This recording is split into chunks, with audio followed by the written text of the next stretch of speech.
मैं Piyush Ranjan exam phobia में एक बार फिर से आप लोग का स्वागत करता हूं। आज हम लोग पॉलिटिकल साइंस, चाइल्ड पेडागोगी और रीजनिंग ये तीनों का क्वेश्चन डिस्कशन करेंगे। ठीक है, तो सबसे पहले कल आंदोलन हुआ, इसको सफल आंदोलन नहीं कर सकते हैं क्योंकि उस आंदोलन में मैं गया, शामिल हुआ, देखा वहाँ सब अपने आप को नेता बनाने की कोशिश कर रहा है। सब मीडिया के नज़र में आना चाह रहा है, पेपर के नज़र में आना चाह रहा है। ठीक है, इसका नज़रिया परिणाम यह हुआ जो कि पेपर में आपको दिया हुआ है, जो सरकार अभी तक जो एग्ज़ाम हुई है उसका सिलेबस भी जारी नहीं किया है, तो एग्ज़ाम कैंसिल होने की संभावना कहाँ गई। यहाँ तो दो राय हो गया। कुछ विद्यार्थी वहाँ पे जो थे वो एग्ज़ाम कैंसिल कराने के चक्कर में थे और कुछ विद्यार्थी सिलेबस लाने के चक्कर में थे। मेरा क्या है, या मेरे द्वारा जो सेट बनाया जा रहा है उसका क्या, वो सेट चलता रहेगा। ठीक है, लेकिन एक चीज़ ध्यान ले लीजिए, दो राय हो गया। अब दो राय में सरकार क्या करेगी, इसको उनको तो एग्ज़ाम कैंसिल करना था ही, वो सिलेबस जारी कर देगी 1 से 2 दिन के अंदर। इस बात की 100% गारंटी है। और एग्ज़ाम कैंसिल होने की संभावना 100% में आप अभी भी समझ लीजिए 60% है।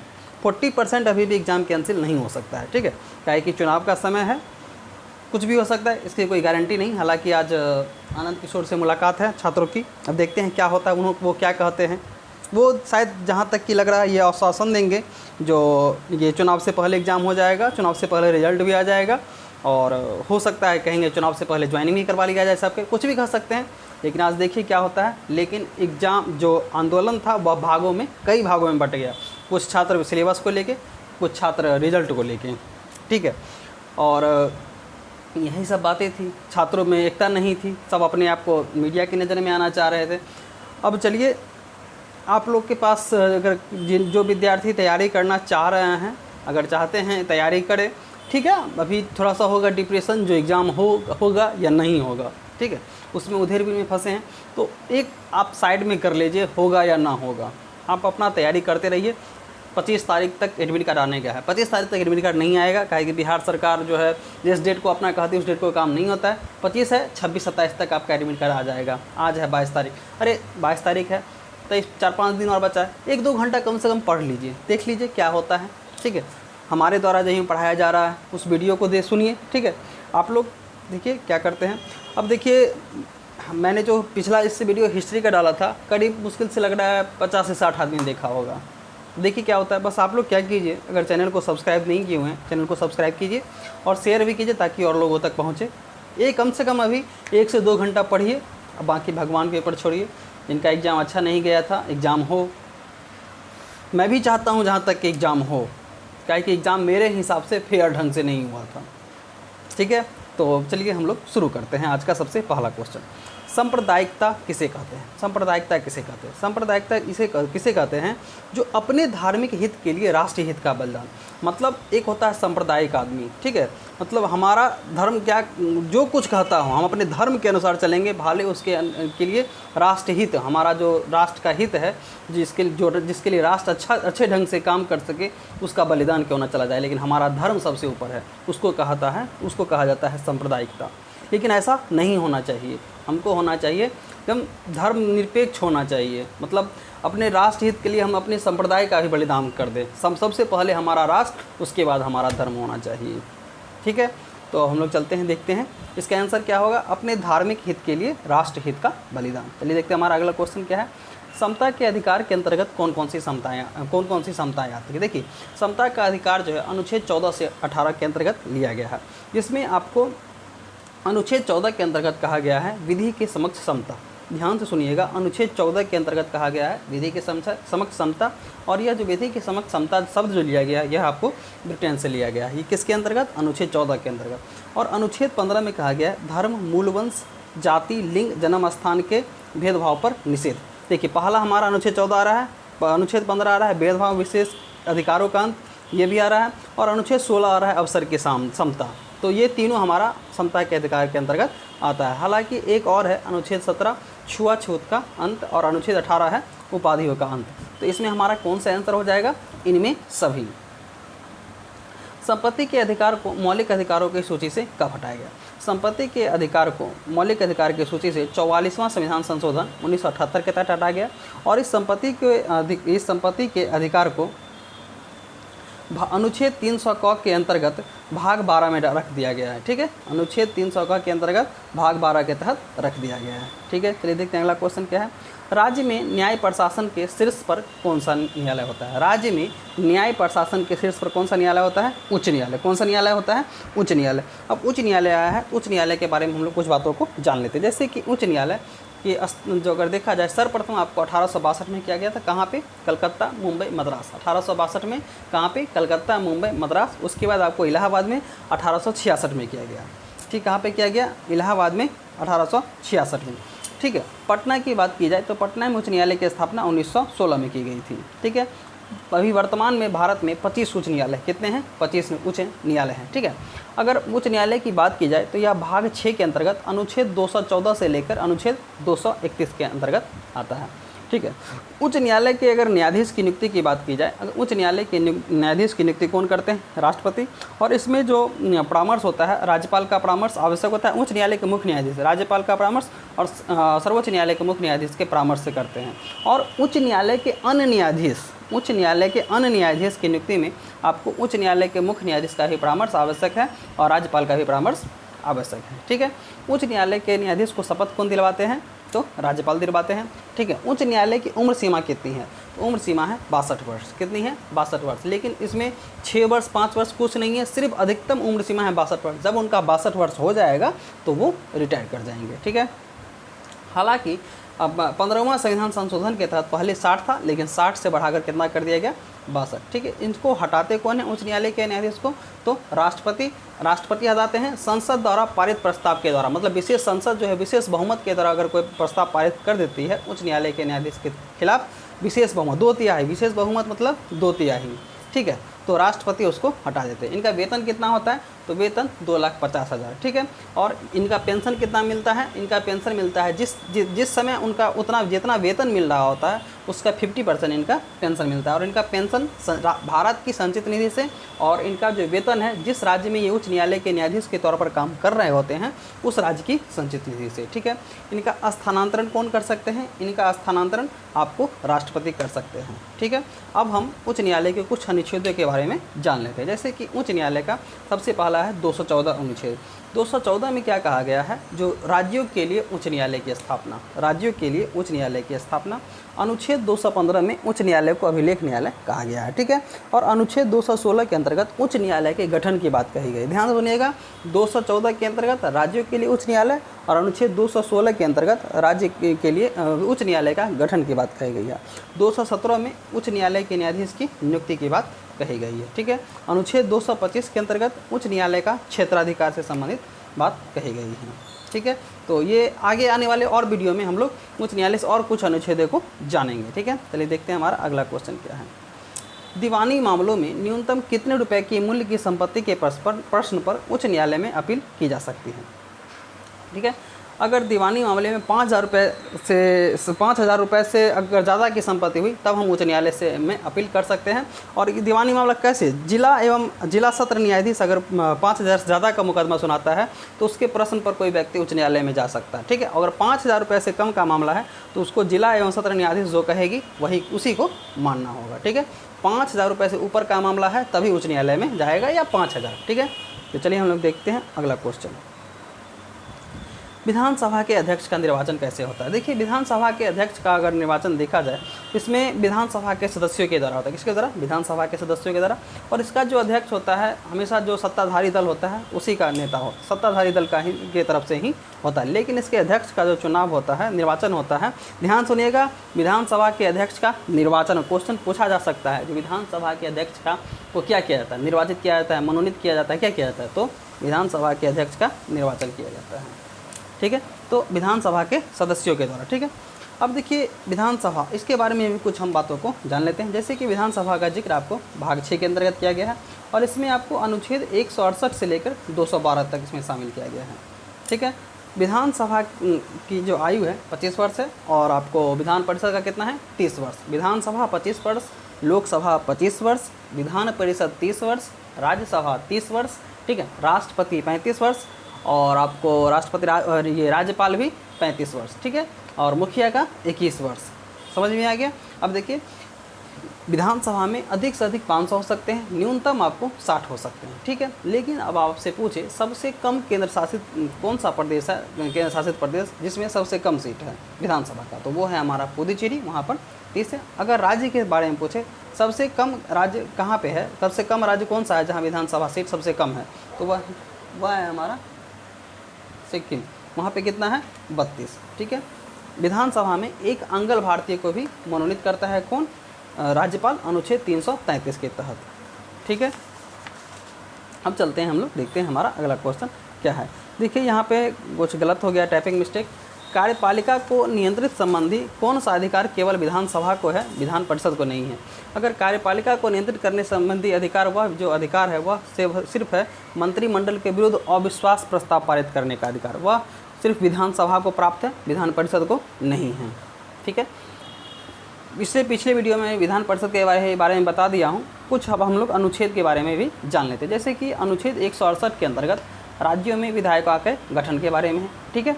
अनुच्छेद 169 के अंतर्गत राज्य में विधान परिषदों का गठन अथवा उन्मूलन के बारे में है, मतलब विधान परिषद का गठन हो सकता है अथवा उसको खत्म किया जा सकता है, ठीक है।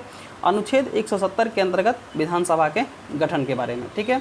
अनुच्छेद 171 के अंतर्गत सिर्फ विधान परिषद के गठन के बारे में, ठीक है। अनुच्छेद 174 के अंतर्गत राज्य विधायिका जो है सत्र को सत्रावसान एवं कुछ भी कर सकते, सत्र को किसके अनुमति, तो राज्यपाल के द्वारा, ठीक है। राज्यपाल जो है राज्य विधायिका को सत्र को संबोधित कर सकता है, सत्रावसान कर सकता है, कुछ भी कर सकता है, ठीक है।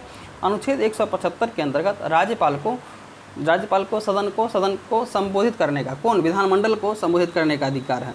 अनुच्छेद 178 के अंतर्गत विधानसभा का अध्यक्ष अथवा उपाध्यक्ष को चुना जाता है। तो ये सब आपको कुछ अनुच्छेद था, आने वाले कुछ आप लोग को अनुच्छेद भी जान लेना चाहिए, ठीक है। चलिए हम चलते हैं अगले क्वेश्चन की ओर। निम्नलिखित में से किस राज्य में केवल विधानसभा है, विधान परिषद नहीं। जैसा कि हम लोग को पता है विधान परिषद सिर्फ 6 राज्यों में, किस किस राज्यों में, देखिए उत्तर प्रदेश, महाराष्ट्र, कर्नाटक, बिहार, आंध्र प्रदेश, तेलंगाना, ठीक है। तो ये है, उत्तर प्रदेश में सर्वाधिक है, 100 है, ठीक है। महाराष्ट्र में कितना है, 78 है, कर्नाटक में कितना है, 75 है। तो और इसमें किस में नहीं है, तो ये आपको झारखंड में नहीं है, ठीक है। आप लोग कुछ देर रुक जाइएगा, ठीक है, थोड़ी देर के बाद आप लोग का वीडियो शुरू होगा।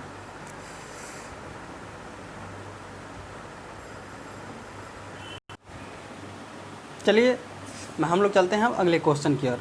राज्यपाल अपनी न्यायिक शक्ति का प्रयोग किसकी सलाह से करता है, तो राज्यपाल जो है अपनी न्यायिक शक्ति का प्रयोग मंत्रिपरिषद की सलाह से करता है, ठीक है। अब हम राज्यपाल के बारे में भी कुछ बातों को जान लेते हैं।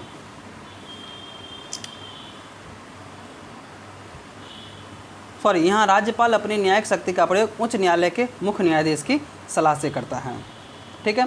उच्च न्यायालय जो है आपको न्यायिक शक्ति का प्रयोग उच्च, इसका उदाहरण है आपको जब जिला न्यायाधीश की जो नियुक्ति की जाती है वह उच्च न्यायालय के न्यायाधीश के सलाह पर ही करता है, ठीक है। अब देखिए राज्यपाल से हम कुछ अनुच्छेद को जान लेते हैं, जैसे कि अनुच्छेद 153 के तहत राज्यों के राज्यपाल के बारे में बात की गई है। अनुच्छेद 155 के तहत राज्यपाल की नियुक्ति के बारे में बात की गई है, और अनुच्छेद 161 के तहत राज्यपाल जो है आपको क्षमादान दे सकता है, ठीक है। अब जहाँ तक की बात की जाए तो भाग 6 में राज्य के बारे में चर्चा है और राज्य की कार्यपालिका है, ठीक है। तो राज्य की कार्यपालिका के अंतर्गत आपको राज्यपाल आते हैं, मुख्यमंत्री आते हैं, मंत्रिपरिषद आता है और एडवोकेट जनरल आता है, ठीक है। राज्यपाल को राज्य का कार्यकारी प्रमुख कहा जाता है। राज्यपाल की जो नियुक्ति की प्रणाली ली गई है यह आपको कनाडा से ली गई। कहाँ से ली गई है, यह कनाडा से ली गई है, ठीक है। तो चलिए अब हम लोग चलते हैं अगले क्वेश्चन की ओर।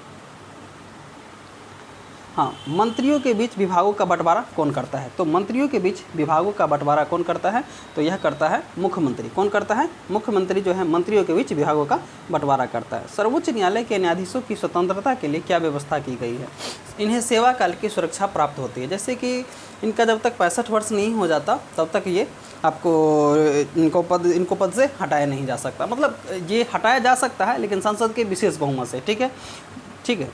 इनके वेतन एवं भत्ते में कोई कटौती नहीं की जा सकती है। सर्वोच्च न्यायालय के न्यायाधीश का जैसे कि वेतन 5 लाख रुपए है, ठीक है, तो इनके पद अवधि के दौरान इनके वेतन में कटौती नहीं की जा सकती है। हाँ, अगर आप द्वितीय आपात का लागू हो जाए जो कि अनुच्छेद 360 के तहत लगाया जाता है तब इनके वेतन एवं भत्ते में कटौती की जा सकती है, ठीक है।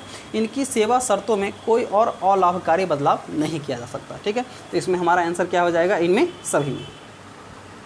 भारतीय संघात्मक व्यवस्था में न्यायपालिका की एक ऐसी व्यवस्था है, तो भारतीय संघात्मक व्यवस्था में न्यायपालिका की एक हरी व्यवस्था है, न्यायपालिका एक होता है, ठीक है। न्यायपालिका एक ऐसी व्यवस्था है तो एक हरी व्यवस्था है, ठीक है। देश की सेना के सर्वोच्च कमांडर की हैसियत से युद्ध की घोषणा करने, युद्ध को रोकने और शांति कायम करने का अधिकार किसके पास है? तो ये देखिए, ये जब बाहर से जब आक्रमण होता है, कोई विदेशी आक्रमण होता है, तो ये अनुच्छेद 352 के तहत जो है राष्ट्रपति लगाता है, लेकिन राष्ट्रपति मंत्रिमंडल की लिखित परामर्श पर लगाता है। जब तक मंत्रिमंडल न कह दे तब तक राष्ट्रपति आपातकाल, राष्ट्रीय आपातकाल नहीं लगा सकता है, ठीक है। अनुच्छेद 352 के तहत राष्ट्रीय आपातकाल, अनुच्छेद 356 के तहत राष्ट्रपति आपातकाल। राष्ट्रपति आपातकाल को हम लोग संवैधानिक आपातकाल के भी नाम से भी जानते हैं। अनुच्छेद 360 के तहत वित्तीय आपातकाल लगाया जाता है, ठीक है। उपराष्ट्रपति का चुनाव कैसे होता है? देखिए, उपराष्ट्रपति के जो चुनाव में होते हैं सिर्फ राज्यसभा के सदस्यों को ही नहीं शामिल किया जाता, इसमें लोकसभा एवं राज्यसभा के सदस्यों से निर्वाचक मंडल, चाहे वो लोकसभा के निर्वाचित सदस्य हो या मनोनीत सदस्य हो, चाहे वो राज्यसभा के निर्वाचित सदस्य हो या मनोनीत सदस्य हो, सभी सदस्यों को शामिल करके उपराष्ट्रपति का चुनाव किया जाता है, ठीक है। अगर ठीक है राज्यसभा में, ठीक है, तो चलिए हम लोग देखते हैं अगला क्वेश्चन क्या है। मंत्रिपरिषद की बैठकों की अध्यक्षता कौन करता है? ठीक है, मंत्रिपरिषद की बैठकों की अध्यक्षता करता है आपको प्रधानमंत्री करता है। देखिए, आपको ये कार्यपालिका में दो होते, एक मंत्रिपरिषद होता है और एक मंत्रिमंडल होता है। तो अगर जहाँ तक कि अनुच्छेद 74 के तहत मंत्रिपरिषद की चर्चा की गई है और अनुच्छेद 75 में मंत्रियों की नियुक्ति की बात की गई है, ठीक है। मंत्रिपरिषद को आपको जो कुल संख्या होनी चाहिए वह लोकसभा की जितनी संख्या है उसका 15% से अधिक नहीं होनी चाहिए, ठीक है। 15% से अधिक नहीं हो जाती। मंत्रिपरिषद में आपको 60 से 70 मंत्री हो सकते हैं। मंत्रिपरिषद में 3 प्रकार के मंत्री आते हैं, कैबिनेट मंत्री, राज्य मंत्री और उप मंत्री, ठीक। कौन कौन से? कैबिनेट मंत्री, राज्य मंत्री और उप मंत्री। एक होता है मंत्रिमंडल, ठीक है। मंत्रिमंडल में सिर्फ 15 से 20 मंत्री आते हैं और इसमें केवल कैबिनेट मंत्री शामिल होते हैं, ठीक है। समझ गए मंत्रिपरिषद और मंत्रिमंडल में डिफरेंस। मंत्रिपरिषद में 60-70 मंत्री आते हैं और इसमें मंत्री को तीनों श्रेणियों को शामिल किया जाता है, कैबिनेट मंत्री, राज्य मंत्री, उप मंत्री। और मंत्रिमंडल में सिर्फ 15 से 20 मंत्री होते हैं और इसमें सिर्फ केवल कैबिनेट मंत्री को शामिल किया जाता है। राज्यसभा के सदस्यों की अधिकतम संख्या संविधान द्वारा क्या निर्धारित की गई है? तो संविधान द्वारा इसकी निर्धारित संख्या 250 की गई है, जिसमें 238 जो है राज्यों के द्वारा और केंद्र शासित प्रदेशों के द्वारा भरा जाता है और 12 सदस्य को राज्यपाल मनोनीत करते हैं। किस अनुच्छेद के तहत? अनुच्छेद 80 के तहत। किस कारण से? जो साहित्य में अच्छा काम किए रहते हैं, ठीक है, जो समाज सेवा में, ठीक है, जो कि विद्या में, ठीक है, या कला में अच्छा काम किए रहते हैं, ठीक है। विज्ञान के क्षेत्र में, विद्या मतलब विज्ञान के क्षेत्र में या कला के क्षेत्र में जो अच्छा काम किए होते हैं वो होते हैं, ठीक है। राज्यसभा के 1/3 सदस्य प्रत्येक दूसरे वर्ष सेवानिवृत्त हो जाते हैं। आप लोग यहाँ ध्यान से सुनिएगा, जब आपसे पूछे राज्यसभा के सदस्य का कार्यकाल कितना होता है, अगर वहाँ पे ऑप्शन में 6 वर्ष दिया हो और एक ऑप्शन और दिया हो निर्धारित नहीं है तो आपको करना है टिक निर्धारित नहीं, लेकिन जब निर्धारित नहीं दिया हो तो आपको 6 वर्ष पर टिक लगाना है, ठीक है। चलिए देखते हैं अगला क्वेश्चन क्या है। किसी भी विधेयक के पारित होने के लिए प्रत्येक सदन में कितने स्तरों से गुजरना होता है? तो यह 5 स्तरों से गुजरता है। विधेयक 2 प्रकार के होते हैं, एक होते हैं साधारण विधेयक, एक होता है वित्त विधेयक, ठीक है, या धन विधेयक। धन विधेयक सिर्फ आपको लोकसभा में प्रस्तुत किया जाता है, बाकी साधारण विधेयक यह दोनों सदनों में से राज्यसभा, लोकसभा, विधानसभा, विधान परिषद किसी भी सदन में पास किया जा सकता है। देखिए, तो यह जो है 5 स्तरों से गुजरता है। तो पहला होता है प्रथम वाचन। प्रथम वाचन में क्या होता है? विधेयक को किसी भी सदन में प्रस्तुत किया जा सकता है और इसमें विधेयक के मुख्य वाचकों को बोला जाता है। पहला क्या होता है? प्रथम वाचन। दूसरा होता है द्वितीय वाचन, ठीक है। द्वितीय वाचन में क्या होता है? विधेयक को प्रवेश समिति के पास भेजा जाए या नहीं, इस पर विचार होता है। जो विधेयक कोई होता है, विधेयक को प्रवर समिति के पास भेजा जाए या नहीं, इस पर विचार होता है। तीसरा होता है हमारा समिति स्तर। तीसरा क्या होता है? समिति स्तर। तो इसमें विधेयक जो है प्रवर समिति के पास भेजा जाता है और उसे समिति स्तर करते हैं। जब विधेयक प्रवर समिति के पास भेजा जाता है तब उस विधेयक को समिति स्तर करते हैं। तो इसमें प्रवर समिति क्या करता है? विधेयक को देखता है, उसमें संशोधन के कुछ सिफारिश करता है, जो होता है उस विधेयक पर उसको अनुमति लेने के लिए फिर जो है प्रतिवेदन स्तर के पास भेजता है। तो प्रतिवेदन स्तर क्या होता है? चौथा होता है हमारा प्रतिवेदन स्तर। तो प्रतिवेदन स्तर, तो प्रवर समिति अपना प्रतिवेदन किसी सदन के पास भेजती, किसी भी सदन के, चाहे वो राज्यसभा, लोकसभा हो या विधानसभा, विधान परिषद, किसी के पास भेजती है। और विधेयक संशोधन के, अगर विधेयक उसमें कुछ संशोधन सदन चाहता है तो संशोधन कर सकता है या नहीं भी कर सकता है, तो वहाँ से वह पास हो जाता है, ठीक है। और पाँचवा होता है तृतीय वाचन। इसमें कोई परिवर्तन नहीं होता है और विधेयक को पारित समझा जाता है, ठीक है। तो इसमें आपको 5 बातों को नोट करना है। तो पहला कौन होता है? प्रथम वाचन। पहला कौन सा होता है? प्रथम वाचन, ठीक है। प्रथम वाचन 5 स्तर से गुजरता है। तो पहले में होता है प्रथम, इसी में विधेयक को प्रस्तुत किया जाता है, ठीक है। दूसरा होता है द्वितीय वाचन, इसको नोट कर लीजिएगा, आपसे पूछा जाता है 5 स्तर कौन कौन सा है, तो दूसरा होता है द्वितीय वाचन, ठीक है, दूसरा होता है द्वितीय वाचन, ठीक है। तीसरा होता है आपका, देख लीजिए, ध्यान सुन लीजिए, तीसरा होता है आपको समिति स्तर। समिति स्तर में यह सोचा जाता है जो विधेयक को प्रवर समिति के पास भेजा जाए या नहीं भेजा जाए, ठीक है। तीसरा क्या होता है, समिति स्तर, ठीक है। अगर चौथे की बात की जाए, चौथा आपका होता है प्रतिवेदन स्तर। प्रतिवेदन स्तर में क्या होता है, विधेयक पर जो है प्रवर समिति कुछ संशोधन करती है और उस संशोधन को मानना या ना मानना वह सदन के ऊपर निर्भर करता है, ठीक है। पांचवा हमारा होता है तृतीय वचन, आखिरी में होता है हमारा तृतीय वचन।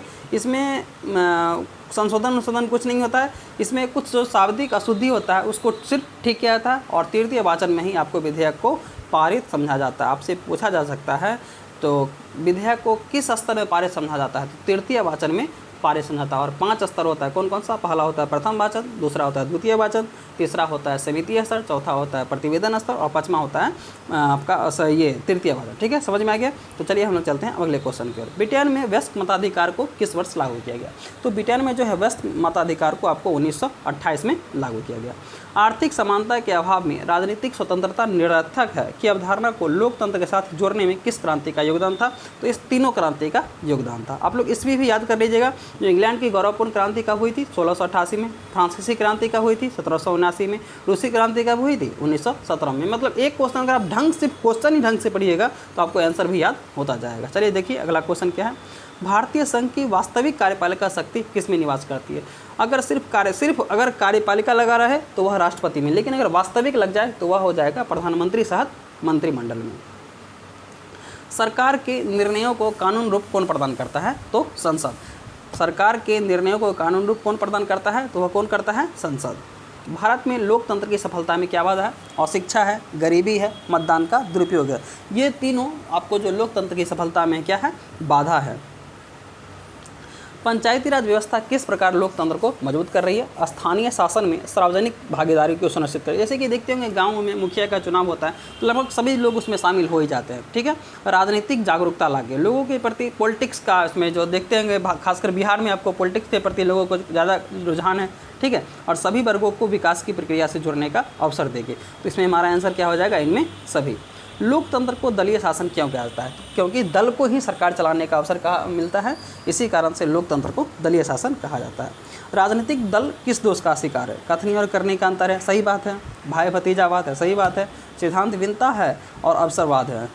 अगर जब मिलने गए प्रणाम और बाद में तो हाथ। समझ में आ गया। चलिए हम चलते हैं अगले क्वेश्चन की ओर। चुनाव से संबंधित समस्त प्रक्रिया का संचालन और निर्वाचन संबंधी विवादों का निपटारा कौन करता है, तो यह करता है निर्वाचन आयोग। निर्वाचन आयोग की चर्चा आपको अनुच्छेद 324 से लेकर 329 तक में की गई है, ठीक है। निर्वाचन आयोग की चर्चा किस में की गई, अनुच्छेद 324 से 329 तक, और भाग इसको 15 में शामिल किया गया है। इसमें आपको 3 निर्वाचन, एक मुख्य निर्वाचन आयोग और 2 अन्य निर्वाचन आयुक्त होते हैं। निर्वाचन आयोग की नियुक्ति कौन करते हैं, तो राष्ट्रपति करते हैं। कौन करते हैं, राष्ट्रपति करते हैं, ठीक है। अगर पूछिए राज्य में पंचायत चुनाव और निगम चुनावों को कौन चुनाव करता है, केंद्र का चुनाव आयोग है या राज्य चुनाव आयोग, तो यह करवाता है राज्य चुनाव आयोग, ठीक है। समझ में आ गया। तो चलिए हम देखते हैं हमारा अगला क्वेश्चन क्या है। मुख्य निर्वाचन आयुक्त का कार्यकाल कितने वर्ष होता है, तो मुख्य निर्वाचन आयुक्त का कार्यकाल आपको 6 वर्ष होता है या 65 वर्ष होता है। कितना होता है, 6 वर्ष होता है या 65 वर्ष होता है।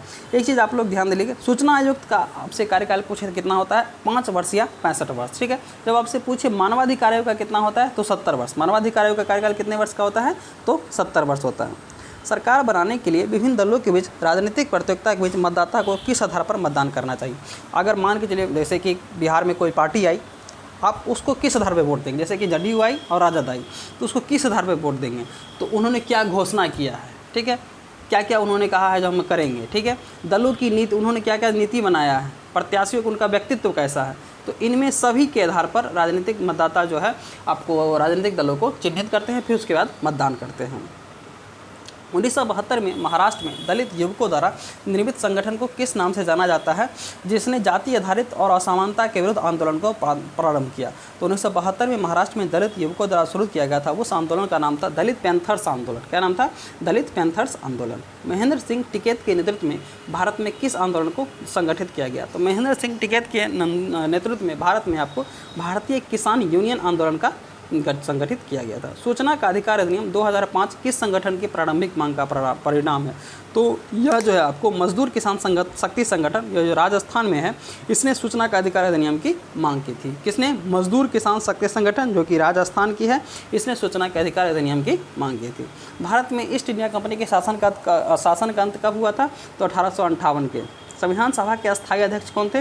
राजेंद्र प्रसाद। लेकिन जब आपसे पूछे संविधान सभा के अस्थायी अध्यक्ष कौन थे, तो डॉक्टर सच्चिदानंद सिन्हा, जिनको 9 दिसंबर को बनाया गया था। सबसे बूढ़े सदस्य थे इसी कारण से। और फिर उसके बाद 11 दिसंबर को बनाया गया था डॉक्टर राजेंद्र प्रसाद को। लोकतांत्रिक जन संघर्ष और आंदोलन का क्या उद्देश्य होता है? ठीक है, लोकतंत्र की स्थापना होता है, सभी होते हैं, इनमें क्या हो जाएगा? सभी। पंचायत समिति के प्रत्येक निर्वाचित सदस्य कितनी जनसंख्या का प्रतिनिधित्व करते हैं? तो पंचायत समिति के प्रत्येक निर्वाचित सदस्य 5000 के जनसंख्या का प्रतिनिधित्व, कितने हज़ार का? तो 5000 की जनसंख्या का प्रतिनिधित्व करते हैं। बिहार सरकार ने नगरों के प्रबंध के लिए बिहार नगर पालिका अधिनियम किस वर्ष पारित किया है? तो बिहार नगर पालिका अधिनियम 2007 को पारित किया है। ग्राम पंचायत की बैठक बुलाने और उसकी अध्यक्षता करने का अधिकार किसको है? तो इसके अध्यक्षता करने का अधिकार किसको है? तो यह मुखिया को है। किस क्रांति में समानता, स्वतंत्रता और बंधुत्व का नारा दिया था? किस क्रांति में? तो यह 1789 की फ्रांसीसी क्रांति में यह नारा दिया गया था। लिच्छवी गणतंत्र का शासन किस संस्था द्वारा संचालित होता था? तो लिच्छवी गणतंत्र का शासन जो आपको परिषद के द्वारा संचालित होता है। किसने कहा है लोकतंत्र जनता का, जनता द्वारा और जनता के लिए शासन है? तो किसने कहा है? तो यह आपको अब्राहम लिंकन ने कहा है। भारतीय संघ के विषय में यहाँ का संविधान क्या प्रावधान नहीं कर? दोहरी नागरिकता, भारत में एक नागरिकता है आपको, तो आप भारत में कहीं भी जा सकते हैं, बाकी सब सही है। 1970 में किस राज्य के हिस्से को अलग कर मेघालय राज्य का निर्माण किया? तो असम राज्य को अलग कर मेघालय राज्य का निर्माण किया गया। अल्पसंख्यक समुदाय की सत्ता में भागीदारी सुनिश्चित करने के लिए भारत में क्या उपाय किए गए हैं? उनके लिए अलग से शिक्षा का प्रबंध किया गया, उनके लिए रोजगार का प्रबंध किया गया, उनके लिए आरक्षित निर्वाचन क्षेत्र की व्यवस्था की गई। ऐसा कहा गया है ना, जो इस क्षेत्र से सिर्फ अल्पसंख्यक समुदाय के लोग ही खड़ा हो सकते हैं, तो वह कहा गया है आरक्षित निर्वाचन क्षेत्र। किस राज्य में सर्वप्रथम लोकपाल कार्यालय की स्थापना हुई? यहाँ ध्यान सुनिएगा।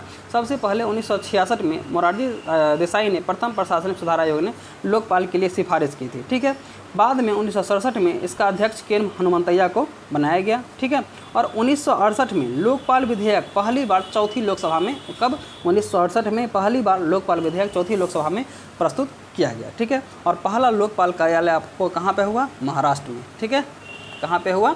महाराष्ट्र में।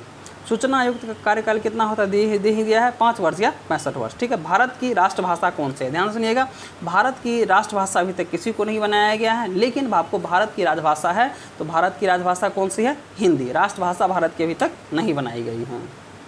वर्तमान में भारत में कितने राज्य और केंद्र शासित प्रदेश हैं? वर्तमान में भारत में 28 राज्य हैं और 8 केंद्र शासित प्रदेश हैं। यदि समवर्ती सूची के किसी विषय के केंद्र के कानून और राज्य में विरोधी हो तो किसको मानते हो? केंद्र के। समवर्ती सूची में टोटल है कितना कानून? अभी 47 था, पहले कितना था? 52, 5 घटा के उसको किस सूची में शामिल कर दिया गया? समवर्ती सूची में टोटल समवर्ती सूची में टोटल हैं 66। समवर्ती सूची में टोटल है कितना? 66। पहले था 61, अभी हैं कितना? 66। और राज्य सूची में कितना है? अभी आपको 52 था पहले, और 5 हटा के इसको समवर्ती सूची में शामिल कर दिया गया है। तो अभी वर्तमान में है कितना राज्य सूची में? तो वो है 47। कितना है? 47। संघ सूची में कितना है वर्तमान में? तो 100 है। पहले कितना था? तो आपको 97। ठीक है, समझ में आ गया। नेपाल में संसद की बहाली किस वर्ष हुई थी? नेपाल में संसद की बहाली हुई थी आपको 2006 में। ठीक है, तो ये था आपका पॉलिटी का वीडियो। कुछ देर में मैं आपको चाइल्ड पेडागोगी और रीजनिंग का भी वीडियो ला रहा हूँ। ठीक है, तो चलिए, हम लोग गुड बाय, टेक केयर।